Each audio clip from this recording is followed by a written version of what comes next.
one of the things that I think is important for me to speak to you in relation to is, as we have had conversations today, people have shared what size systems they're in and where they're located. And so I think it's important for me to share that. We are in a school system with 13,000 students, 16 schools. We are centered in the middle of Gwinnett County, Clark County at the University of Georgia. And so even though we may be a school system with about 13,000 students in it, we really honestly have to play with the big boys when you're right up next to Gwinnett County. And so part of eBOARD for us helps us in that being very transparent about what we're doing and being able to communicate with our community and all of our stakeholders. What you see here is our homepage, and I wanted to take you to our homepage for a couple of reasons. First of all, as Diane said, we are only as good as the ideas that we learn from each other, and I have learned so much from my colleagues out in the state. I have signed up for many of your newsletters in your schools simply because I learned from them. So I want you to know that on our homepage, if you're interested in finding out about our newsletter, you can go and sign up for our e-newsletter that will talk about what goes on in our schools, but it also will provide you with emails about things that we are specifically doing to our system. And y'all, there's no reason for us to recreate everything all over again. We might as well just beg, borrow, and steal as we're learning about this. But on our homepage, we work to help our community understand how to get into eBOARD. We've got it front and center on our homepage, and you'll see our eBOARD access. What happened?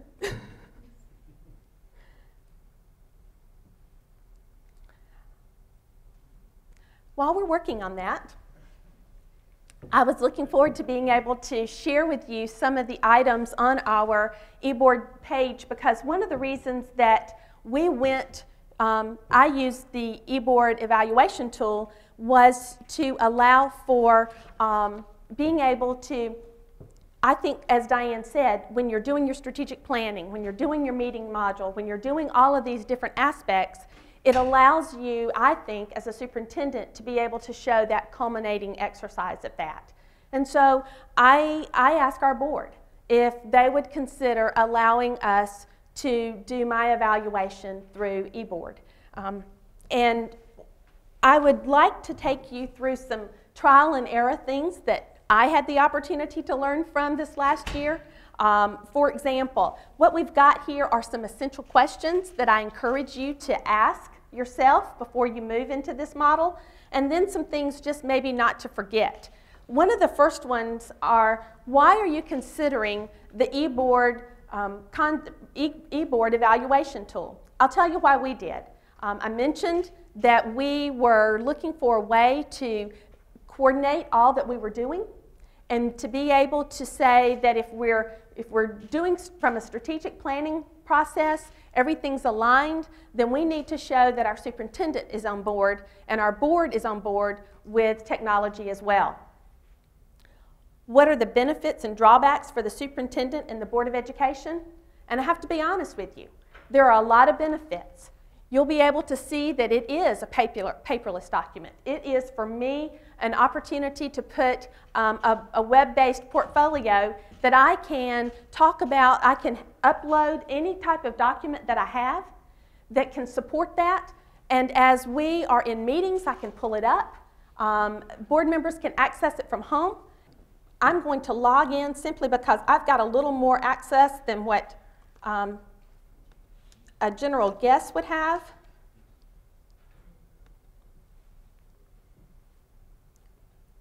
But what you'll see here, and I'll just kind of go back, you'll see that our meetings modules, we've talked about this in other sessions that you've probably been in, but you'll see that we've got all of our meetings listed here.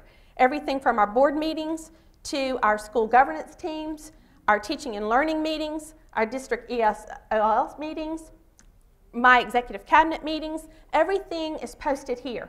If I were to be in a meeting and the fire were to take place and I had to move out of the location that I was at and continue on with my meeting, I could simply go to a web-based browser and pull up, and everything that I have attached to support that meeting is right there.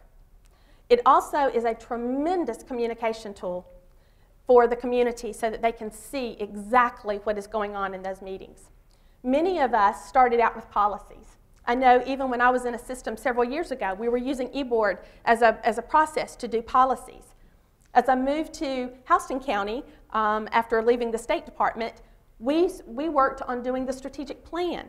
And it's a wonderful tool. And you'll see that we have our district plan, and it is required for every one of our schools to have specific goals and strategies that are outlined in the district plan, but each school is allowed to create their plan based on the additional strategies that they need. We have the template in place, and everything is strategically aligned with our 3 goals that we have identified as the 3 goals that Barrow County School System is working on. Which brings us to the evaluation module. And you'll see the board self-assessment, which our board took part in this last year. You'll see the superintendent evaluation. You'll see the district accreditation. We are up for district reaccreditation at the end of April, and we are using this module to do our district accreditation process. I have gone through SACS accreditation processes several times, and I will tell you, this probably is the easiest process that I've ever gone through, because instead of copying things and making things work and fit, we simply upload links that we've already created. We simply upload documents that have already been done, and it's right here, and all we'll have to do is to provide a link to our team members, and they have everything in place. So instead of sending all of this information out to them, we simply will provide a link, and it's ready to go. I'm going to go into my evaluation for just a moment and show you that, and I'm going to go to the design evaluation because that's where you can see one of the aspects a little bit better. You'll see that unlike some superintendents, I have 9 different areas because I felt like it was important to look at things. Some have much more emphasis placed on them. Some are just directly aligned with what we are doing in our school system. At the very beginning, you'll see that the superintendent will provide leadership to the BOE in implementing the district's vision, mission, and goals. You'll also see, as we scroll down here, that it talks about the evidence that would be in place to conduct an annual board summit to identify strengths and weaknesses, to guide the development and implementation, and to utilize the balanced scorecard.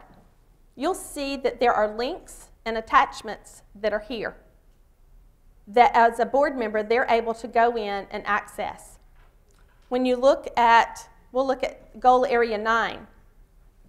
We talked about this being a process that I felt like that the evaluation was a culminating aspect of it. In a true systemic process, I feel like that you've got things that you're looking at from specifically to your system. For example, the system and school information indicating graduating class of. We have a process in Barrow County where we are growing Barrow's graduates. And every child, literally every child, pre-K through 12, can tell you what year they are supposed to graduate. And so there is information here. For example, the tassel is worth the hassle cards. We created little business cards that can be given out to all of our community members so that they're able to, if they see a child in church or if they see a child in the grocery store, they're able to say, now what year are you graduating? And they've got a little card that they can go back and reference that as. But I strongly encourage you looking at all of the aspects of the eBOARD solutions, because for us in Barrow County, it has been a tremendous tool. Some of you may say, well, gosh, that takes a long time to get all that stuff done. This April, I will have been in Barrow County April 1st, so that says something about you when you become a superintendent on April Fool's Day. But I will have been there for 2 years. And I remember when Lenita came to us, when we won the award to add the strategic planning module in the fall of 2010. This stuff wasn't there, y'all. And Claire Miller and I looked at Lenita and we said, well, by dingy, it's going to be there. And we had a team that has been dedicated to making it work. And so don't let time get in the way of doing what you know is right. Thank you.